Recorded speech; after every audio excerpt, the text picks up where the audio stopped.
algunos temas nuevos que les van a servir más que todo cuando ya ustedes estén en la misma práctica, ¿no? Y de repente incluso ven ustedes utilizar algunos dispositivos que obviamente en sala de operaciones no se utiliza, pero sí en las unidades de cuidados intensivos. Entonces, a eso va el hecho de que les voy a dar estas pequeñas pautas y espero que les sirva de algo. Y bueno, para ya con todo ello ir a lo que es la práctica, ¿no? Bueno, vamos a dar inicio. ¿Alguien de repente algún comentario?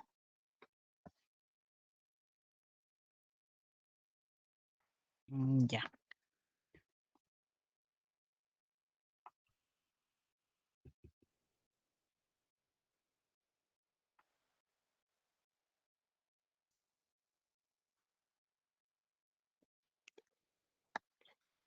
Bueno, vamos a hablar lo que es ventilación pulmonar y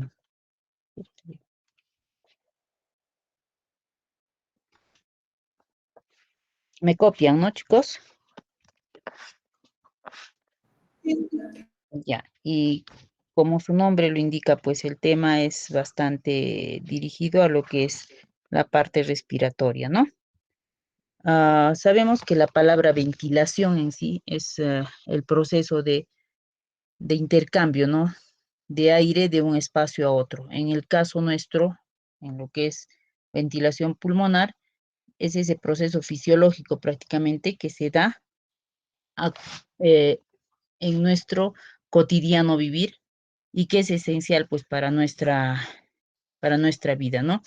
Ese oxígeno prácticamente que se encuentra en el aire va a ser tomado y va a ser transportado hacia los pulmones ah, para, para que sea intercambiado ese CO2 y pueda dar pues la vitalidad a todas nuestras células del organismo, ¿no?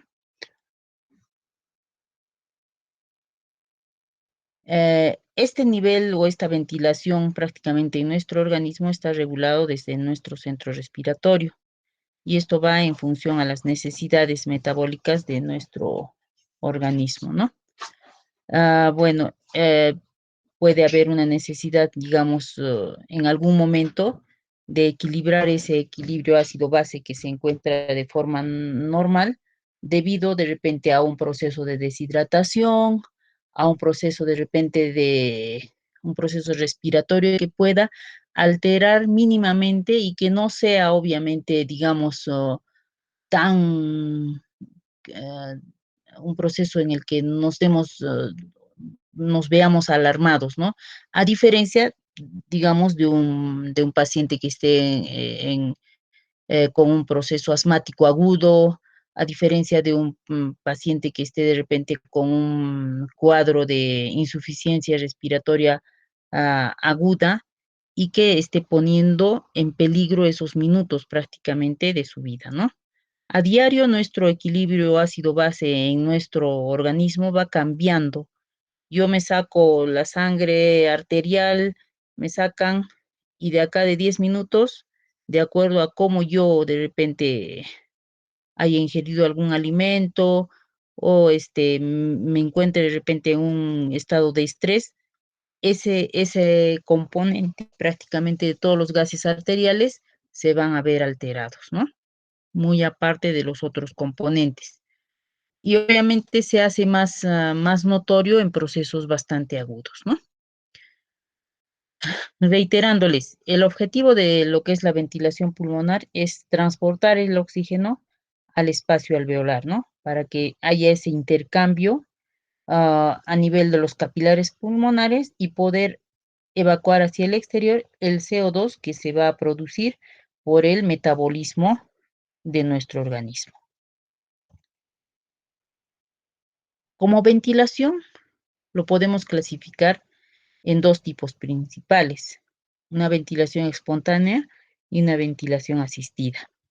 La espontánea prácticamente es el proceso natural. Ahorita estamos ventilando espontáneamente, de acuerdo a nuestra necesidad. De repente alguien ha venido corriendo a la clase, no han llegado a tiempo, han abierto el Meet y bueno, se encuentran un poco agitados y están con una frecuencia respiratoria obviamente mucho más acelerada a la que de repente otras personas están sentadas cómodamente y no ha habido mayor estrés, ¿no? O mayor apuro en poder abrir la clase virtual, ¿no? Entonces, y en esta ventilación espontánea tiene mucho en sí prácticamente el trabajo muscular, ¿no? Sabemos que el diafragma, ese músculo prácticamente que separa el tórax de la cavidad abdominal, ese músculo en forma de abanico, va a tener pues una importancia bastante marcada en lo que es el proceso de la respiración, ¿no? Los músculos intercostales, tanto internos como externos, también cumplen función directa en lo que es la inspiración y la expiración, ¿no? Vamos a ver que a ello se añaden otros músculos conforme vamos avanzando con las diapositivas.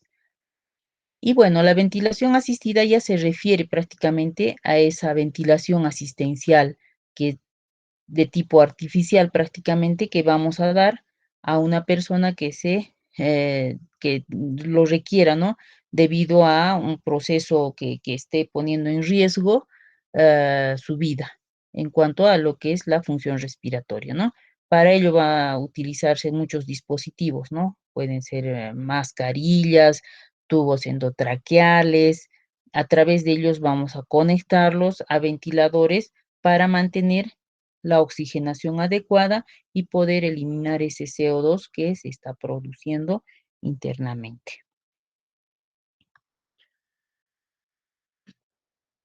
Como ventilación asistida también se puede clasificar de acuerdo al modo de administración o a la forma como se le va a dar, ¿no? Una ventilación invasiva y una no invasiva, ¿no?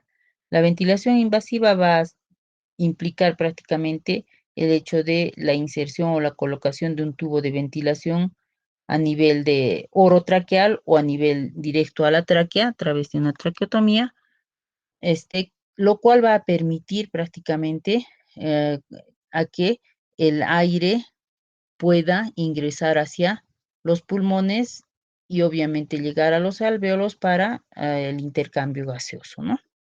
Y la no invasiva, bueno, va a ser el uso prácticamente de mascarillas de distinta, o dispositivos como mascarillas, cánulas binasales, que prácticamente no van a ser invasivos hacia la tráquea, ¿no? Va a ponerse a nivel de las fosas nasales o puede ser a nivel de la boca para que pueda ventilarse y dar la oxigenación básicamente al paciente. Generalmente este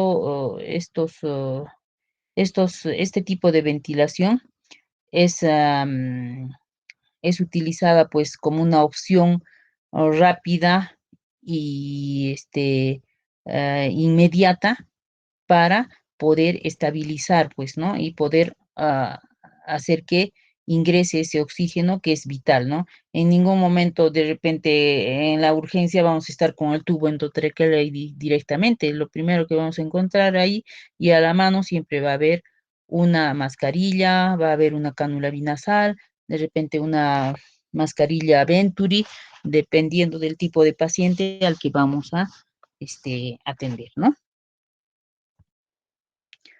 Bueno, esto es un pequeño esquema prácticamente que, que nos muestra, ¿no? Esa disposición de lo que son las vías, la vía respiratoria superior e inferior, ¿no? Y ese intercambio a nivel alveolar del CO2 y el oxígeno, ¿no? Lo mismo, un esquema, sabemos que el oxígeno va a ingresar a través de la cavidad nasal o a través de la cavidad oral y a nivel de la epiglotis va a ingresar hacia la laringe, la tráquea y se va a dividir o va a bifurcarse a través de los bronquios, llegando hacia el pulmón derecho e izquierdo, ¿no? Para al final terminar en lo que son a través de los bronquiolos, en los alveolos, ¿no? Dentro de este proceso de respiración o una ventilación prácticamente normal, va a haber dos pasos, ¿no? Que es la inspiración y la expiración. Como indica estos esquemas, estas flechas, la inspiración incluye la inhalación de oxígeno, lo cual va a distender hacia el exterior, hacia la parte anterior y hacia las partes laterales, nuestro tórax, ¿no? Y con ello, obviamente, con la ayuda de los músculos de la inspiración, va a distenderse toda nuestra cavidad torácica. El diafragma en este proceso de la inspiración va a aplanarse, dando mayor cabida hacia la parte baja, hacia la parte basal de los pulmones para dar mayor capacidad, ¿no? Y en la exhalación o expiración va a ser el proceso contrario. Podemos botar a través de la boca, a través de la nariz, el aire inspirado para poder evacuar ese CO2 y ello va a ocasionar o va a producir el acortamiento del tórax con la distensión hacia superior y obviamente un empuje que va a dar el diafragma hacia las bases de los pulmones, ¿no? Y se va a volver como una cúpula, como indica el diagrama o la figura B. Lo propio o lo mismo aquí en lo que es la inspiración y expiración, el ingreso y salida de aire con la expansión y contracción pulmonar, ¿no? Bueno, habíamos hablado que hay muchos músculos que intervienen y los más importantes van a ser prácticamente los músculos intercostales externos, los que van a estar encargados de elevar la caja torácica, ¿no?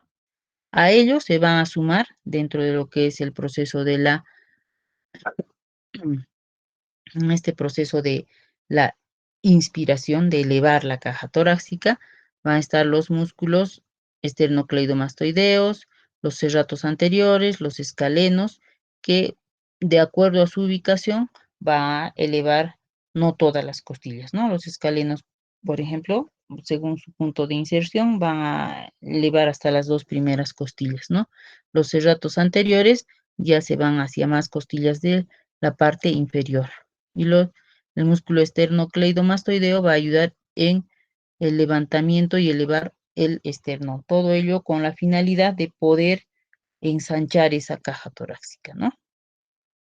Los que van a tirar hacia abajo y que van a hacer prácticamente, van a participar en el proceso de la expiración o la exhalación, van a ser los rectos del abdomen, que prácticamente tienen un efecto potente de empujar hacia abajo las costillas, jalar, ¿no? Hacia abajo. Y también los músculos, estos van a comprimir prácticamente todo el contenido hacia abdominal hacia arriba contra el diafragma y por eso se va a formar esa especie de cúpula, ¿no? Los intercostales internos son los que están involucrados en lo que es el proceso de la exhalación o expiración. Por anatomía y por fisiología, todos estos temas prácticamente son un refuerzo para ustedes. Y sabemos que a nivel de pulmones vamos a tener una pleura parietal y una pleura bisectal. Y entre ambas pleuras va a haber un espacio pleural. Este espacio prácticamente va a tener una presión interna, ¿no?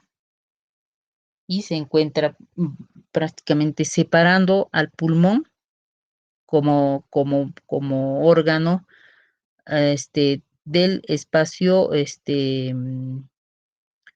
del tórax, va a ser separado por la pleura parietal, ¿no?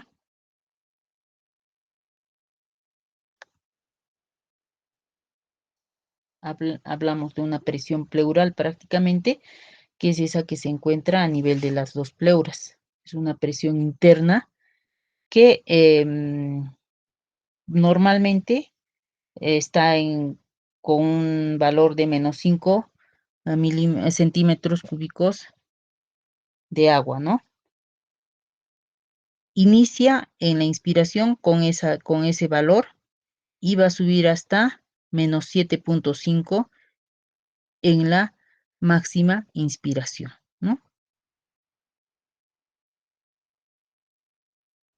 Habíamos hablado de la cavidad visceral y pleural, las dos membranas prácticamente, y que va a generar esa presión prácticamente que va a haber a nivel del espacio o ese espacio entre ambas pleuras, ¿no? Hay una presión pleural, hay una presión alveolar y una presión transpulmonar. Vamos a ver este gráfico que está hacia la parte derecha, un poco más agrandado en la siguiente diapositiva.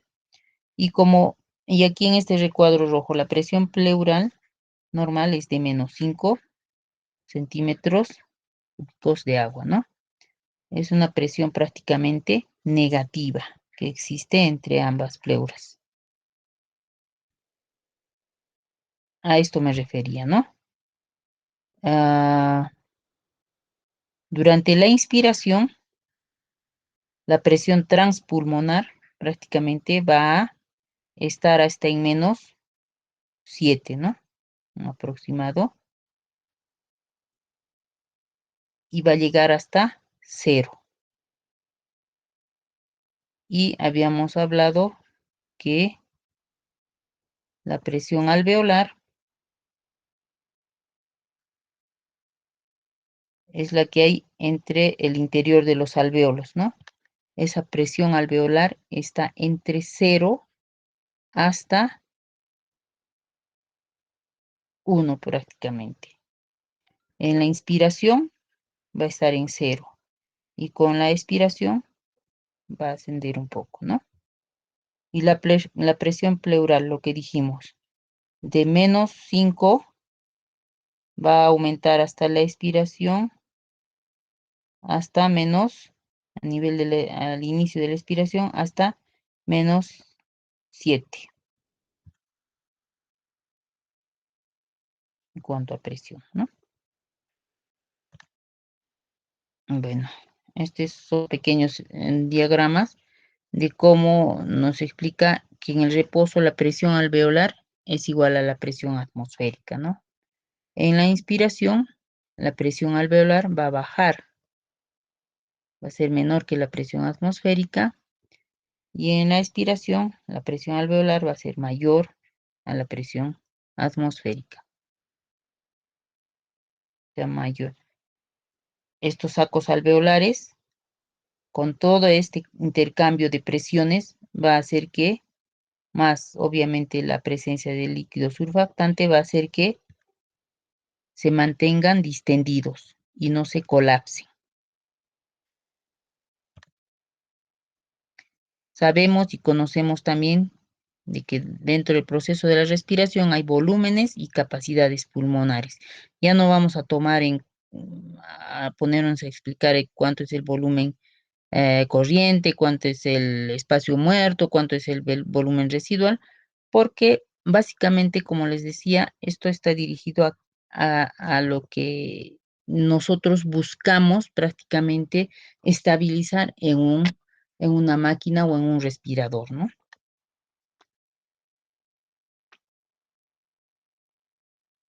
De la misma forma, aquí está con las cantidades para que puedan recordar prácticamente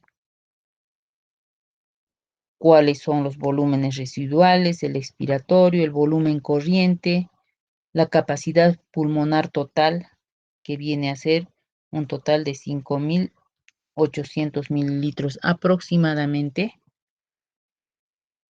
en una persona, en un adulto, ¿no? De una contextura con un peso y talla adecuadas, ¿no? No digamos un obeso o una persona de repente muy delgada o de bajo peso. De acuerdo a eso, obviamente esas capacidades también se van a ver prácticamente de diferente cantidad, ¿no? Nuestros pulmones tienen una compliance, una distensibilidad, ¿no? Y ustedes en la máquina o en el ventilador mecánico o en la máquina de anestesia, si han sido bien acuciosos, han visto este gráfico, ¿no? Que muchas de las veces es medio redondeado, más gruesito, más anchito, pero empieza de aquí y se forma aquí, ¿no?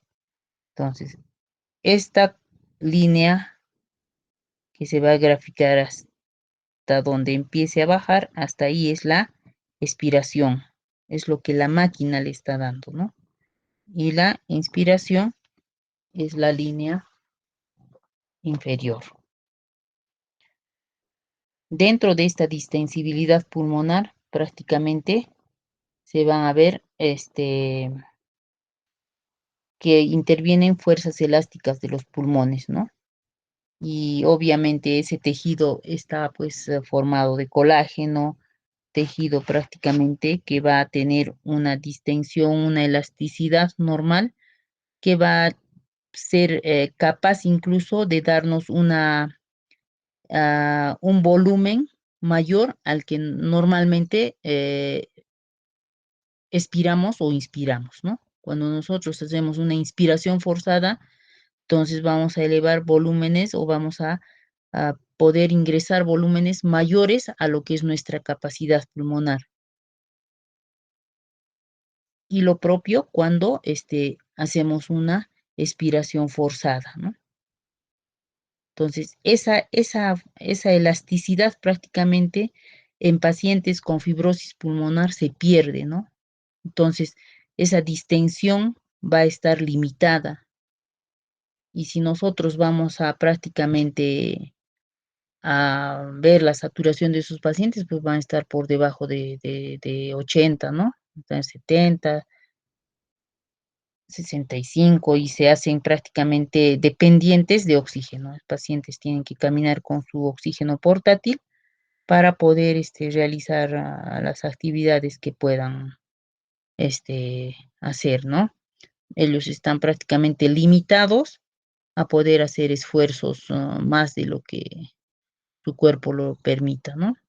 A la vez que este pulmón va a fibrosarse y por las capacidades que prácticamente, capacidades pulmonares disminuidas, va a llegar a alterar también otros órganos, principalmente el corazón a nivel circulatorio. Sus pacientes son poliglobúlicos, ¿por qué? Porque el organismo, pues, en, eh, en la idea de transportar más oxígeno, va a formar más glóbulos rojos para transportar mayor cantidad, pero eso también genera a una superpoblación prácticamente de glóbulos rojos que va a provocar otras alteraciones, ¿no? Esa sangre se va a volver espesa, esa sangre puede, mm, ese paciente va a ser predisponente a que genere trombos, sea a nivel pulmonar, sea a nivel cerebral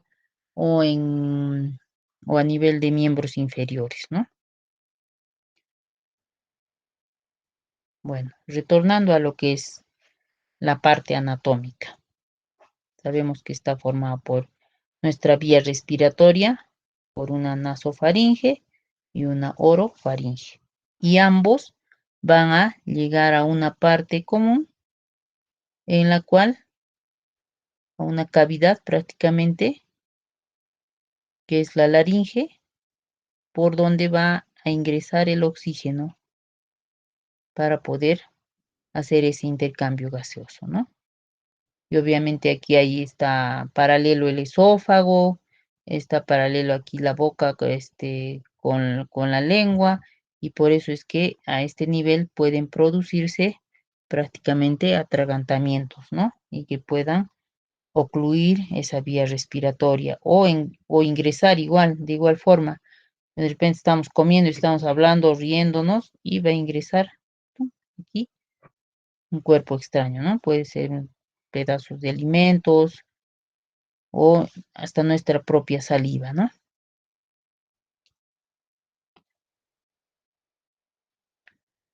Bueno, faringe, tráquea y esófago, más que todo para que ustedes se ubiquen en lo que es esta parte respiratoria que nos interesa a nosotros para poder, o que prácticamente están involucrados en todo este proceso de lo que es la oxigenación del paciente, ¿no? Colocar la mascarilla, colocar de repente el tubo endotraqueal, voy a hiperextender de repente para que respire o ventile de mejor forma. Entonces, todas las maniobras que nosotros hacemos cuando estamos intubando. Para lo que es ventilación, ya estamos repitiendo este tema, que es la evaluación prácticamente de la vía aérea, ¿no? ¿Qué es esto, chicos? 1, 2, 3, 4. ¿Alguien puede responder? Margen Oh, partido. ya, muy bien. ¿Esto qué es? La distancia tiro Distancia tiro mentoniana. Tiro mentoniana. Acuérdense, tiro mentoniana de la tiroides, ¿no es cierto?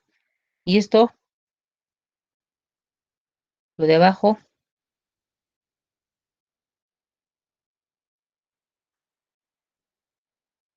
¿qué es, chicos? Es el tipo de mordida, ¿ya?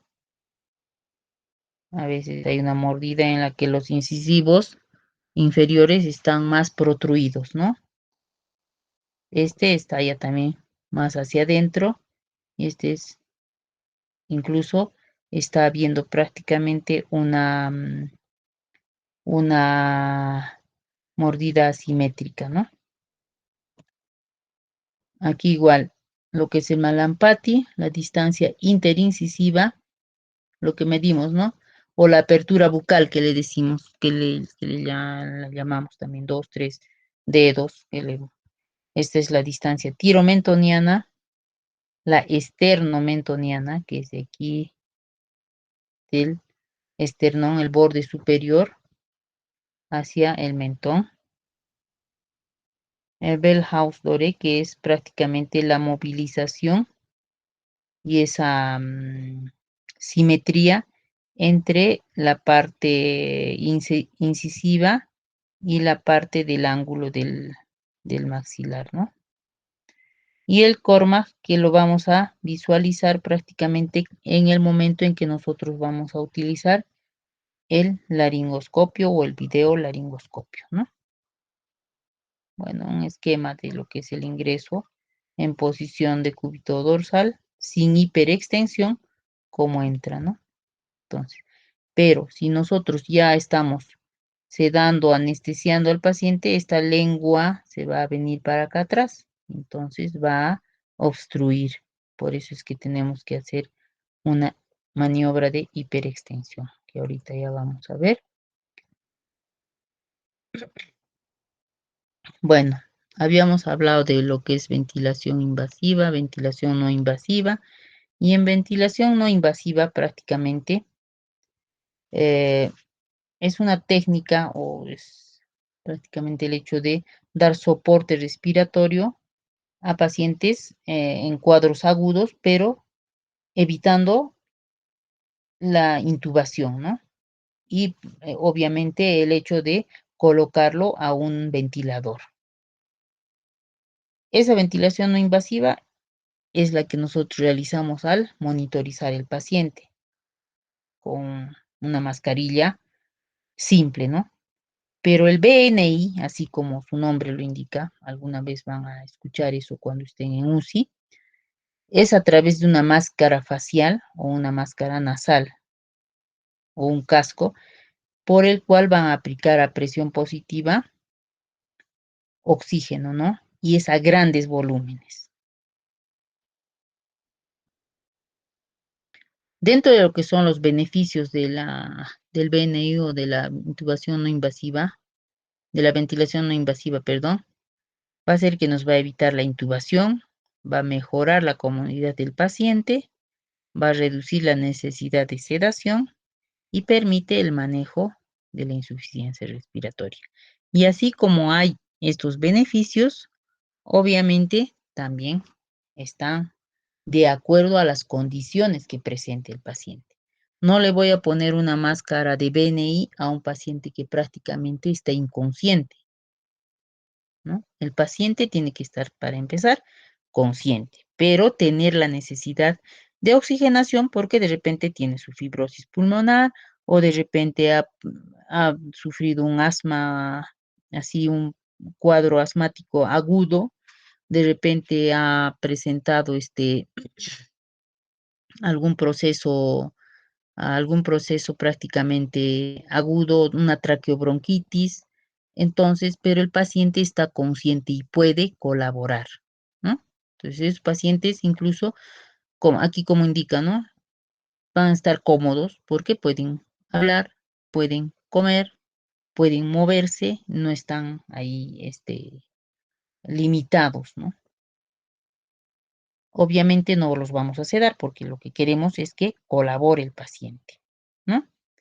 Y es prácticamente un dispositivo que de manejo inmediato y temprano para procesos de insuficiencia respiratoria, ¿no? Reiterándoles, insuficiencia respiratoria aguda, una insuficiencia respiratoria crónica reagudizada, o sea, un EPOC, pacientes con EPOC, pero que de repente se han resfriado y ellos es una reagudización en ellos, ¿no? Pacientes inmunocomprometidos, esto para evitar prácticamente a que los conecten a un ventilador y que obviamente por el hecho de colocarles un tubo endotraqueal va a haber el proceso de formación de flemas y si van a estar por más tiempo, obviamente eso va a hacer que puedan sufrir procesos infecciosos respiratorios, ¿no? Y la forma o los modos de aplicar estas máscaras de BNI son a través del CPAP o BiPAP, ¿no?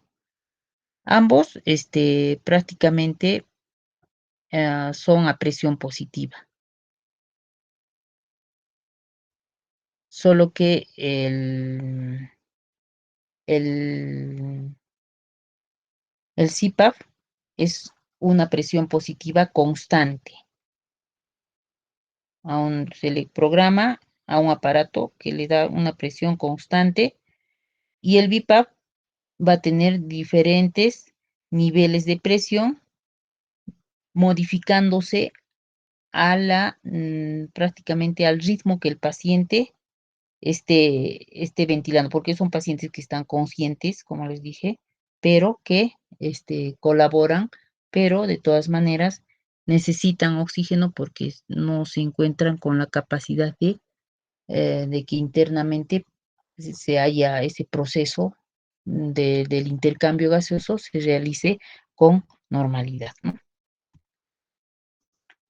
Estos son los tipos de dispositivos de BNI, una máscara oronasal, la máscara nasal y el total face, ¿no? Que es prácticamente como una máscara total en la que va a tener que estar sellada prácticamente toda la cara para dar mayor volumen y menor fuga, ¿no?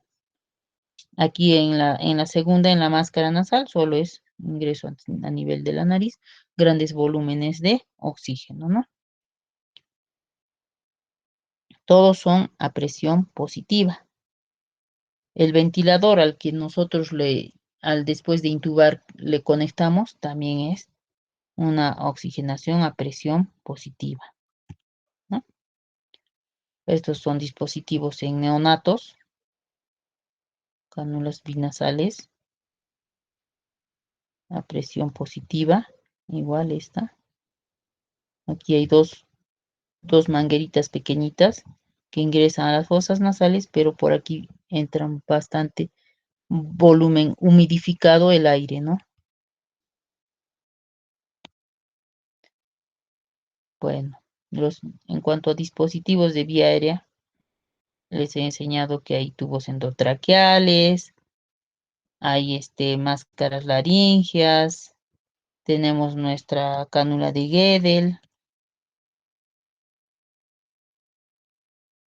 igual aquí algunos gráficos, tallas, formas, materiales. Por ejemplo, estas máscaras laríngeas, estas son de gel y estas son preformadas, ¿no? Vienen ya con esa curva.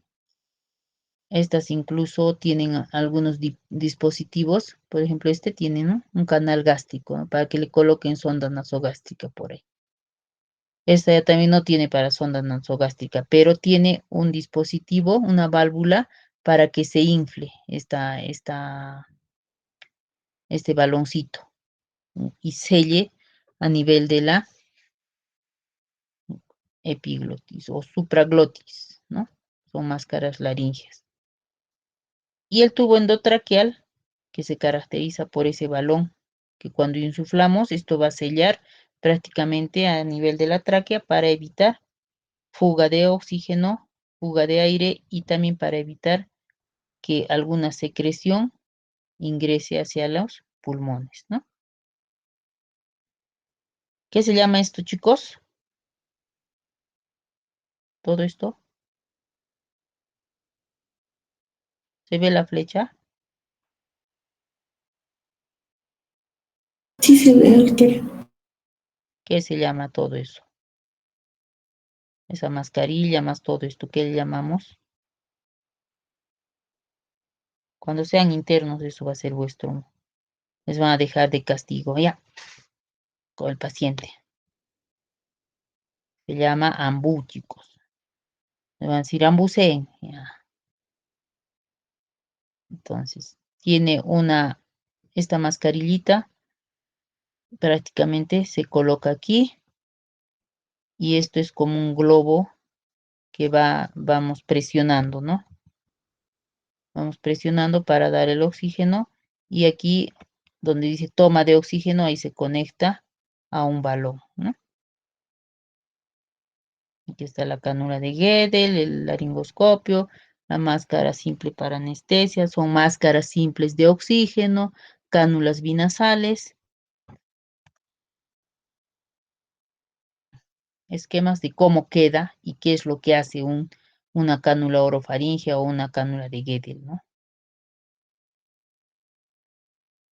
Esto es lo que hace, nos apertura la vía aérea, porque esta lengua, una vez que el paciente esté inconsciente, sea por la anestesia o sea porque ha venido así, entonces nosotros tenemos que colocar esto. Y no se coloca así, ya saben, se coloca en forma inversa, y una vez que ha ingresado a la altura de los dientes, lo voltean para que se desplace hacia adentro.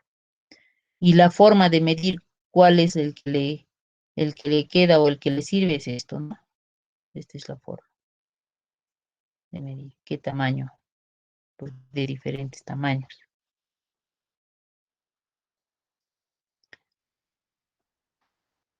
Bueno, en cuanto a lo que es intubación traqueal, es sí o sí ideal en inconscientes, para evitar broncoaspiración, para asegurar y mantener una vía aérea permeable y por más tiempo, separar la vía aérea de la vía digestiva gracias a ese baloncito prácticamente, y permite la ventilación a presión positiva.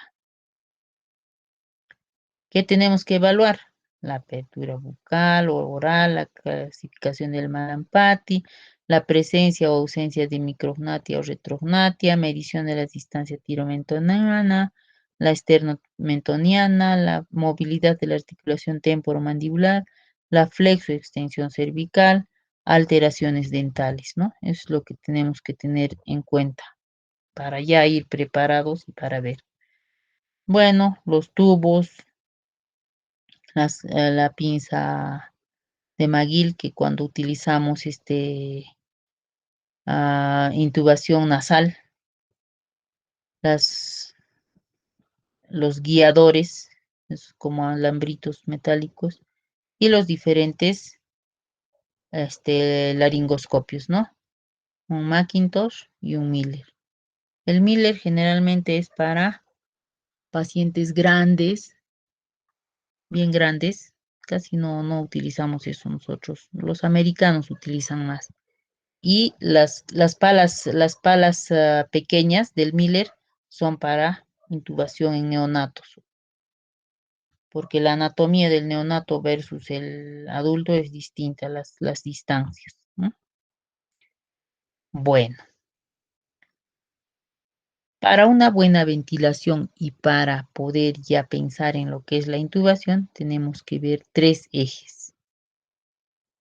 Acuérdense bien, ¿ah? Porque esto entra en exámenes. Hay un eje oral, un eje faríngeo y un eje laríngeo, ¿no? Estos 3 ejes, para nosotros aperturar esa vía y hacer más permeable, tenemos que tratar de que sean casi todos en la misma dirección, ¿ya? Obviamente que no va a llegar a ser recto, ¿no? Pero tratar de que esos 3 ejes estén prácticamente casi simétricos y dirigidos en la misma dirección. Y para ello, como dice aquí, como indica esta flecha, hay que desplazar un poco la cabeza, ¿ya? Se desplaza la cabeza, entonces estamos produciendo una hiperextensión. Eso, de acuerdo a cómo es el paciente, de repente es un paciente muy jorobadito o algo, o de repente es muy obeso y esto va a estar lleno, prácticamente es un cuello corto. Entonces, ¿qué hacemos? A nivel de los hombros vamos a poner un rodete o una almohadilla para poder crear cierta altura y producir esa hiperextensión. Eso les sirve, chicos, no necesariamente porque sean anestesiólogos, sino para permeabilizar una vía aérea, para posicionar a vuestro paciente y que pueda respirar. Bueno, en lo que es prácticamente el procedimiento de la intubación, vamos a colocar el laringoscopio. Prácticamente lo que se hace es esto, ¿no? Separar y casi los 3 ejes, miren, están dirigidos hacia la tráquea, ¿no? Entonces, ¿qué nos indica esto? Primero ingresamos por esta parte, ¿no? Perdón, aquí. Botamos la lengua hacia la izquierda. Primero ingresamos la pala hasta la mitad por el centro y botamos hacia la izquierda la lengua y podemos visualizar ahí ¿qué es esto? Chicos, La glotis, doctora. la glotis, muy bien, la glotis, muy bien. Entonces, y ahí es donde vamos a nosotros poder ver qué cormajes, ¿no? ¿Será grado 1, grado 2, será grado 3 o de repente es 4 y vamos a pedir socorro, auxilio, ayúdenme? No en el sentido de burlarme, ¿ah? No, ese rato internamente estamos en una tensión cuando nosotros como anestesiólogos nos encontramos con esto o esto, uf, desde aquí ya estamos ya. ¿Por qué? Porque esto va a necesitar otras maniobras para que pueda entrar el tubo, porque el tubo, el laringoscopio te abre hasta ahí.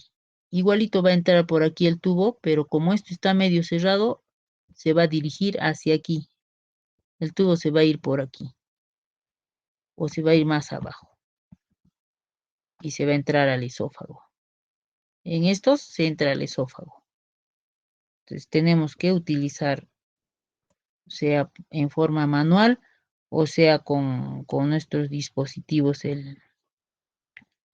los guiadores o de repente el video laringoscopio para poder llegar a intubar, ¿no? Esto le llamamos BURT, es un desplazamiento que se realiza hacia dorsal, hacia cefálico y hacia la derecha para poder visualizar la laringe en esos casos en los que hay Cormag 3 o Cormag 4, ¿no? Entonces nos ayuda eso. ¿Y quién nos va a ayudar? Primero nosotros podemos hacer con la mano derecha mientras estamos con el laringoscopio con la mano izquierda y indicamos a la enfermera o si está uno de nuestros colegas, hazme BURT, ¿no? Entonces, si no hay, a la enfermera pongo mi dedo y le dices, ya, ahí donde está mi dedo, ahí presiona, no muevas ni a ningún lado. Entonces, pero tenemos que saber eso. Dorsal, cefálico y derecha.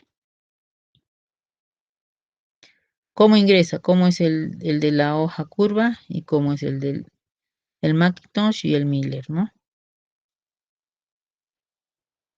Que nos ayuda.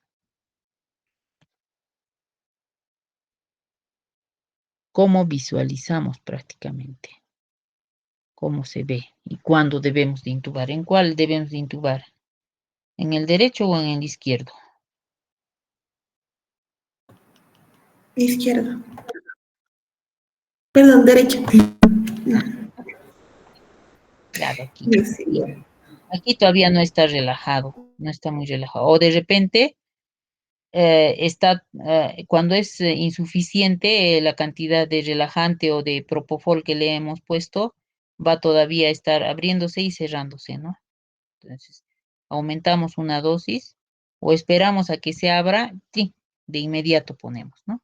Pero mejor es ponerle una dosis más para que no nos, porque ese procedimiento de que cuando esté de repente entre lo que estoy llegando, pum, se cierra, puede producir espasmo, un laringoespasmo. Y peor si es niño, ¿no? Niños tenemos que cuidar eso. Bueno, hablamos de los dispositivos supraglóticos, que son las máscaras laringeas prácticamente, con todos sus beneficios, ¿no? Y cómo va a sellar esta parte, cómo se coloca. Y aquí, ahí sella. Y por ahí entra el oxígeno. Este está mejor, ¿no? Entonces aquí sella y por aquí entra el oxígeno. Va a entrar por ahí. Y el tubo endotraqueal, lo propio, ¿no? Y este baloncito queda ahí. Están viendo que esta marca negra, nosotros cuando colocamos el tubo, van a ver, tiene una marquita negra, ¿cierto? Entonces, cuando colocamos el tubo, esa marca negra apenas tiene que pasar las cuerdas bucales y ahí nomás se queda, ¿no? Si el paciente es muy grandote, bueno, un poco más pueden introducir. Eso si es que no sabemos, no sabemos calcular la talla del tubo, ¿no? Pero si no, ya pues, en niños más que todo hay que calcular. Pero en los adultos nos basamos en visualizar esta marquita negra para poder, ya, hasta ahí nomás entra y nada más. Porque si yo sigo ingresando, me voy a ir hacia la derecha, generalmente se dirige el tubo. Entonces voy a ventilar solo pulmón derecho. Habíamos hablado de una ventilación a presión positiva y a presión, y también hay a presión negativa. La depresión positiva es la que no, ustedes ven generalmente, ¿no?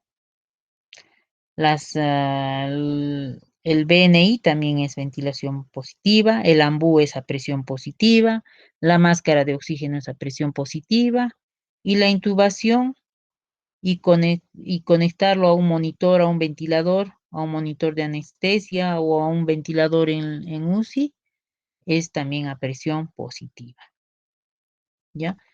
¿Y en quién se dan la presión negativa? Esta presión negativa son prácticamente eh, ventilación que se da en pacientes crónicos tipo fibrosis, tipo EPOC, pero ¿cuál es la diferencia de uno con otro? A ver, chicos, ¿alguien puede decir? De lo que ven, de lo que están viendo. Varias cosas pueden decirme aquí.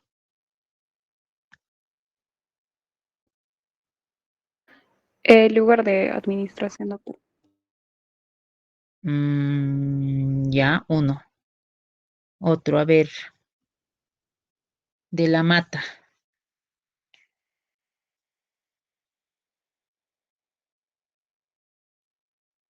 ¿Dónde está? Ya se ha ido a dormir, creo. Otro chico, a ver, Mark. ¿Cuál es la diferencia entre este paciente y este paciente? Sí, doctor. Bueno, uno podría ser que el tamaño del respirador, porque en el de la derecha es mucho más grande y se ve más incómodo y más complicado de colocar. En cambio, en el izquierdo se ve mucho más sencillo y más cómodo. A ver, otro. ¿Podría ser, doctora, que en el primero está sedada la paciente? Ya. Y el otro no, ¿no es cierto? Esa es la gran diferencia y de repente un poco de ventaja, aunque nos parezca esto incómodo y que no, esto es más bien uno de los pequeños. Ahí va a haber presión negativa a otros ventiladores que son prácticamente como unos tubos al que lo meten y solo sale la cabeza, ¿no? Entonces, ¿cuál es la diferencia? Eso, la conciencia, el estado de conciencia prácticamente del paciente. Aquí ¿en qué consiste el trabajo de este ventilador? Este ventilador prácticamente le presiona al paciente. Es el que le guía sus movimientos respiratorios, ¿ya? Y según eso, el paciente va a prácticamente respirar esa presión negativa. O sea, no esa presión positiva. ¿No? O sea, en la presión positiva le insuflamos prácticamente el aire adentro. En cambio, este aparato es como que le sacara hacia afuera y lo aprieta y lo desaprieta al paciente, ¿no? Entonces, lo mantiene consciente, como les dije, en un paciente con fibrosis pulmonar reagudizado por algún proceso, es mejor ponerle eso que intubarlo, ¿no? Porque no es necesario.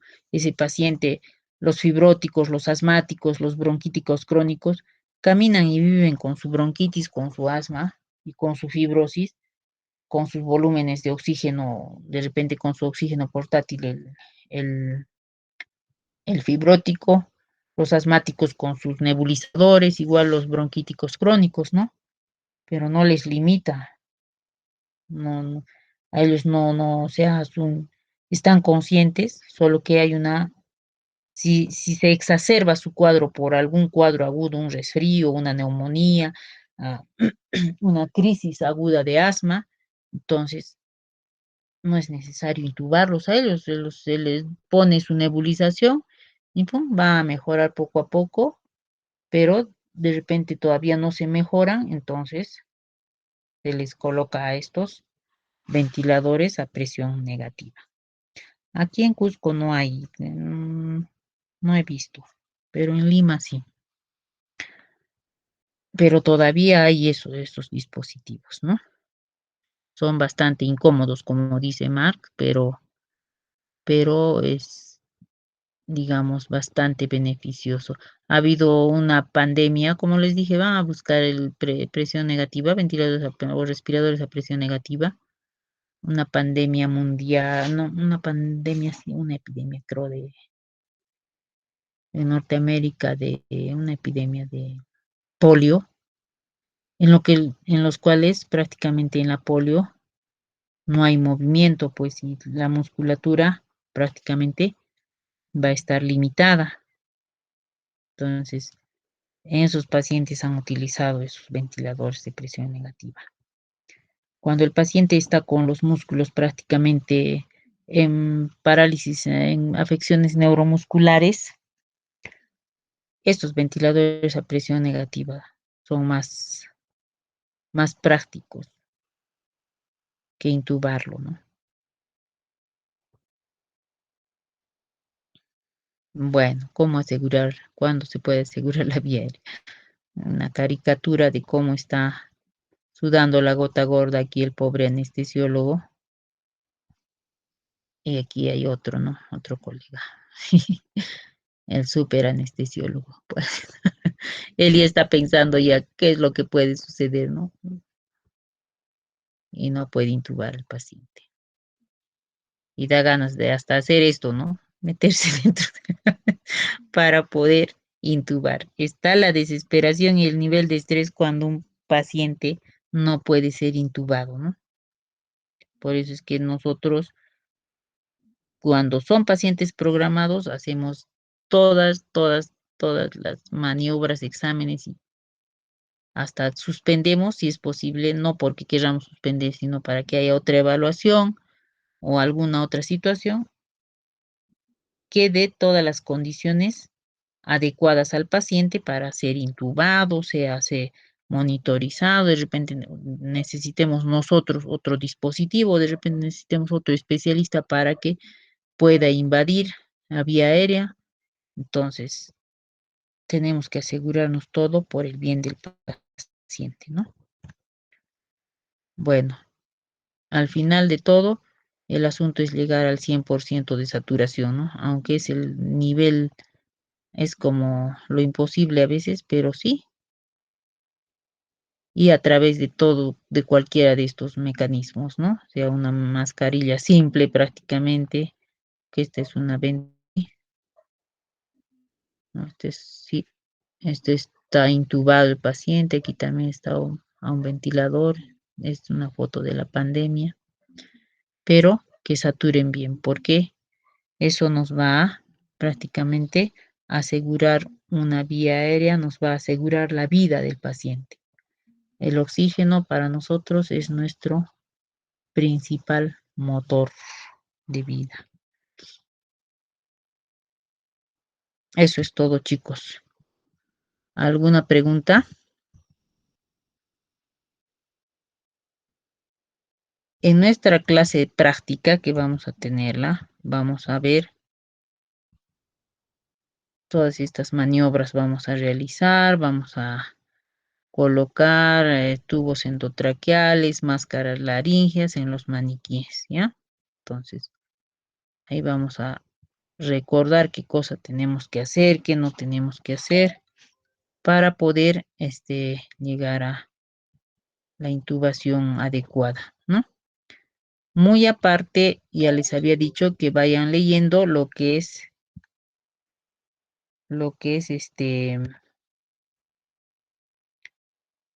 la parte del RCP. Entonces, RCP el básico, en lo que es prácticamente qué medicamentos hay que utilizar y en qué pasos, ¿no? Los algoritmos.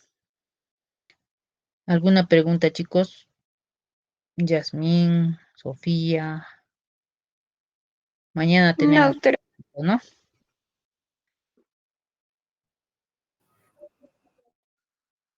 Ya, entonces ya les he dado el tema, ¿no es cierto? ¿Qué cositas van a repasar para mañana?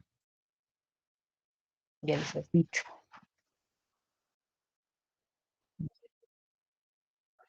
Ya, sí, pásales. Entonces, ah, con los 4 grupos en estos 3 días vamos a, vamos a avanzar pues todo lo que se pueda ver.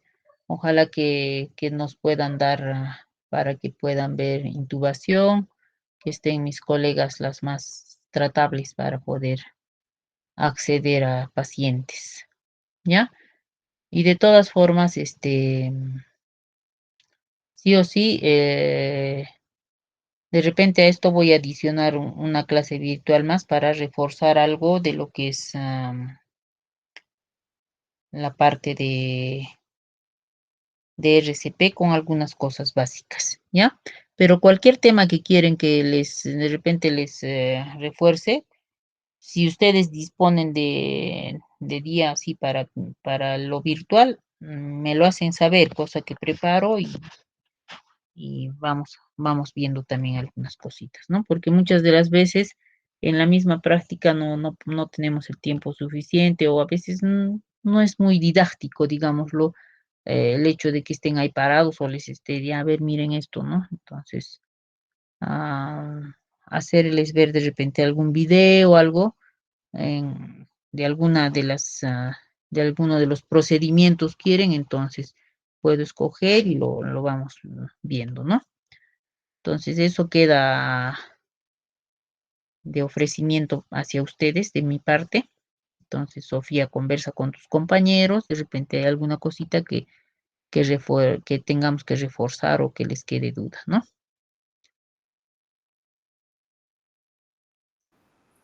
Presidente.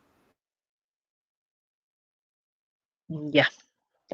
Entonces, yo creo que nos vemos entonces mañana con el primer grupo.